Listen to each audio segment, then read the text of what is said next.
It is a common injury for athletes that's also one of the most dreaded. ACL tears affect 1 in 3,500 people a year in the U.S., with some studies showing women are more at risk. And female athletes are also noticing an interesting coincidence.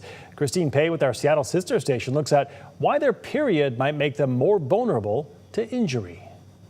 Okay, so this is how this article starts out. Seattle athletes Sue Bird and Megan Rapinoe recently brought it up in their podcast, A Touch More. When I tore my ACL in 1998, it was December of 98, so it was almost 99. But in 1998, nonetheless, the very first question the doctor asked me when I saw the surgeon, are you on your period? Bird is referring to a coincidence that might not be such a coincidence after all. This is why funding medical research matters, because then we can really answer these questions. Dr. Cindy Lin is a clinical professor of sports and spine medicine at UW Medical Center. First, an explanation.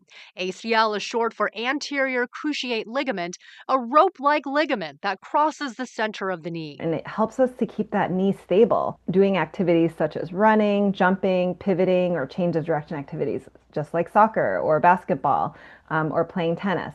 But when that rope, the ACL tears, it can lead to an unstable knee. Such an injury could bench an athlete for months or even a year to fully recover and return to the court or the field.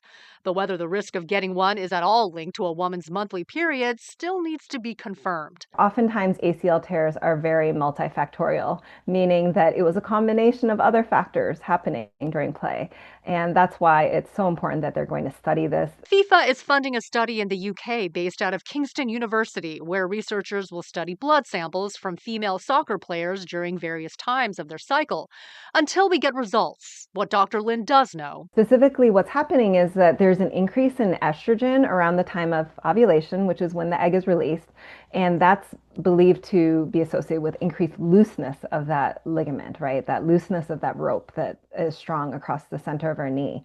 And that might be what's increasing the risk of ACL tears. Getting a better sense of whether hormones influence a woman's injury risk could help cue an athlete on when to go hard while training or playing and when to take it a little more easy. By identifying whether there are certain parts of the menstrual cycle that are related to increased injury risk, then we can really start tailoring and individualizing it. The Kingston study is set to launch this June. For HealthLink, I'm Christine Pei reporting.